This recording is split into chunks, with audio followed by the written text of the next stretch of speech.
दूर कहीं एक जंगल में लाडो चिड़िया खाने की तलाश में घूम रही थी।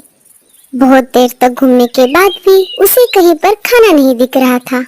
इसीलिए वो परेशान होकर थक हार कर एक पेड़ की डाली पर बैठ गई।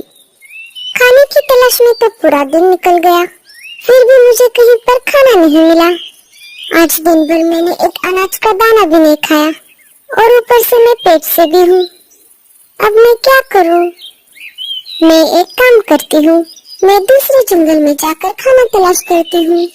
मुझे वहाँ पर जरूर खाना मिलेगा। अगर मेरे पति कुछ काम करते तो आज इस अवस्था में मुझे खाने की तलाश में इधर उधर भटकना नहीं पड़ता। ऐसा सोचकर लाडो चिड़िया दूसरे जंगल की तरफ निकल पड़ती है।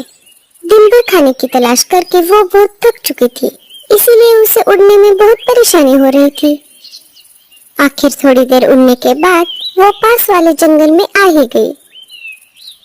हाँ, ये जंगल तो हमारे जंगल से भी ज्यादा हरा भरा दिख रहा है। मुझे पक्का यही कहीं पर अनाज मिल ही जाएगा।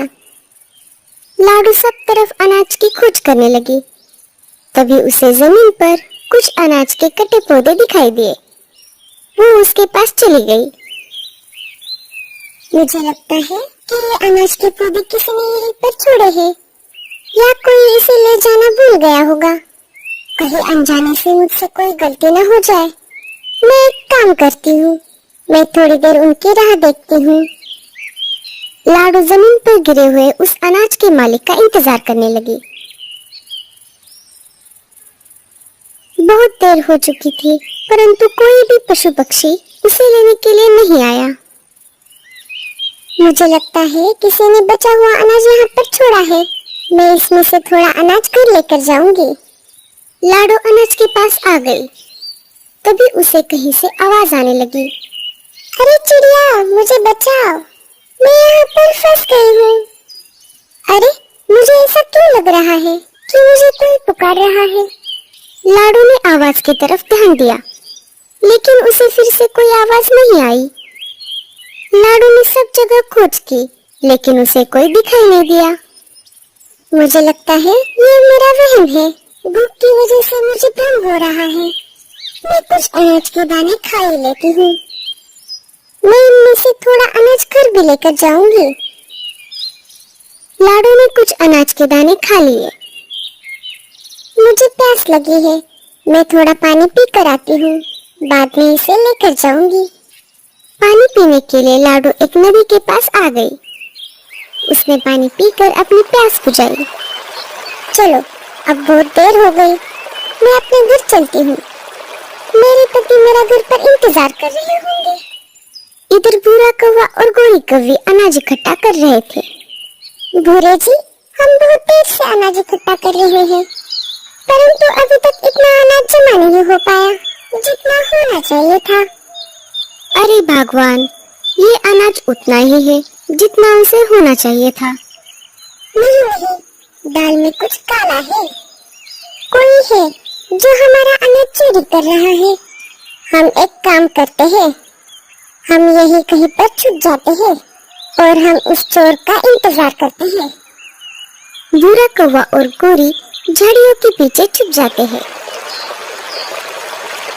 लाडो पानी पीकर अनाज के पास लौट रही थी। तभी फिर से उसे किसी ने आवाज लगाई। अरे चिड़िया, मैं यहीं पर हूँ, झाड़ियों के पीछे, मुझे बचाओ।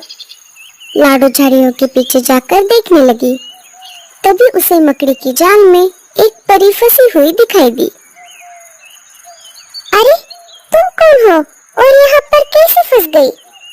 मैं सोन परी हूँ, इस जंगल में घूम रही थी। जब मैं फूलों के ऊपर डगमगाते हुए तितलियों को देख रही थी, तब मैं अनजाने में इस मकड़ी के जाल में फंस गई। अरे, ये तो बहुत बुरा हो गया। मकड़ी कभी भी आकर मुझे मार सकती है। इससे पहले मुझे तुम्हें बचाना होगा। तुम तो परी हो, फिर तुम अपने जादू से यहाँ से निकल सकती थी। तुमने ऐसा क्यों नहीं किया? हाँ चिड़िया रानी, मैं हर एक ख्वाहिश पूरी कर सकती हूँ, परंतु मैं सिर्फ दूसरों की मदद कर सकती हूँ, खुद की नहीं। अब मैं क्या करूँ? हाँ, मेरे दिमाग में एक आइडिया आ रहा है। अगर मैं एक विश बताऊं तो क्या तुम उसे पूरा कर पाओगी? हाँ, क्यों नहीं? तो ठीक है, मेरी ये विश है कि ये मकड़ी का जाला यहाँ से गायब हो जाए। परी को लाडो की चतुराई बहुत अच्छी लगी। उसने लाडो की विश को पूरा कर दिया। श्रीं ब्रह्म सर्वलिंग, भूत भविष्य वर्तमान बदलिंग। चिड़िया ने जो विश मांगी है उसे कर दो पूरा। ये जो जाला मकड़ी का हो जाएगा गायब सारा। जैसे ही परी ने जादू की छड़ी घुमाई, वैसे ही मकड़ी का जाला गायब हो गया और उसमें फंसे हुए बाकी के जीव जंतु भी मुक्त हो गए। चिड़िया रानी, तुमने खुद के बारे में ना सोचते हुए मेरा भला चाहा। मैं तुमसे बहुत खुश हूँ। मांगो तुम जो चाहती हो।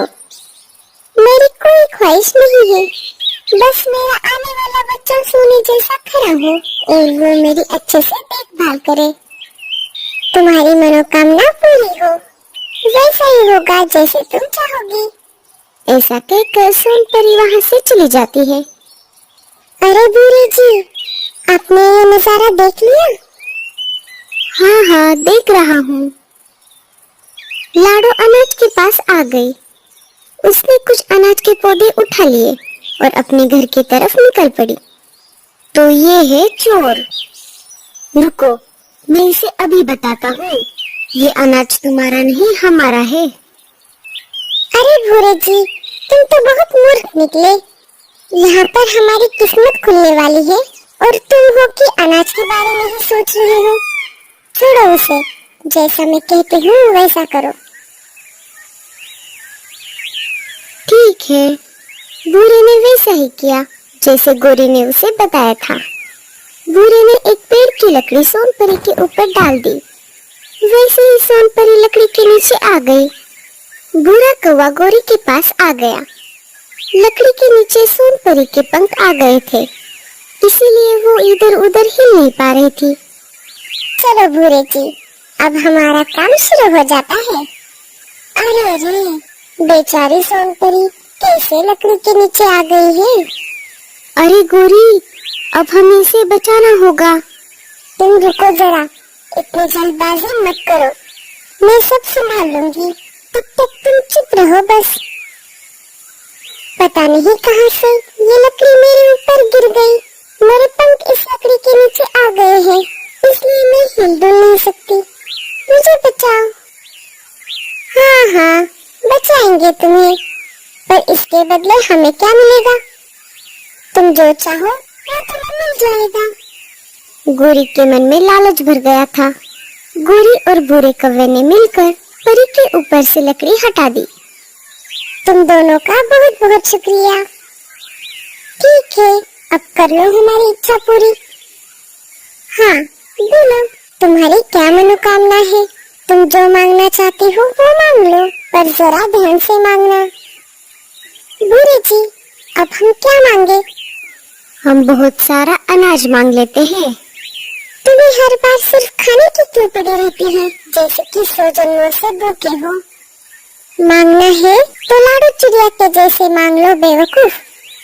हाँ सोनपरी, तुम हमें सोने का अंडा दे दो जो हमारी जन्म भर सेवा करता रहे। जैसा आप चाहो, आपकी इच्छा पूरी होगी।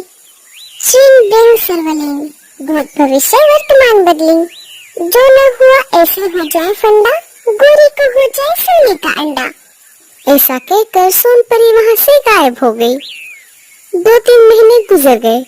लाडो को बहुत होनहार बच्चा पैदा हो गया जो लाडो की बहुत अच्छे से सेवा करता।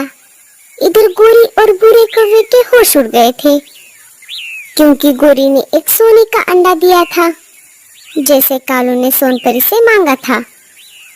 दूर जंगल से पंछी आते और सोने के अंडे को देखकर चले जाते। अरे बूढ़े जी, आपने ये क्या मांग लिया? ये तो अच्छा हुआ कि सारे पंछी आते समय कुछ न कुछ लेकर आते हैं और इससे हमारा गुजारा चल जाता है। ये ऐसे हमारी सेवा करता रहे। उन दोनों को परी देखने लगी और मन ही मन हंसने लगी। तो दोस्तों, आपको इस कहानी से क्या सीख मिली हमें कमेंट्स में जरूर बताना, और स्टोरी अच्छी लगे तो लाइक जरूर कर देना।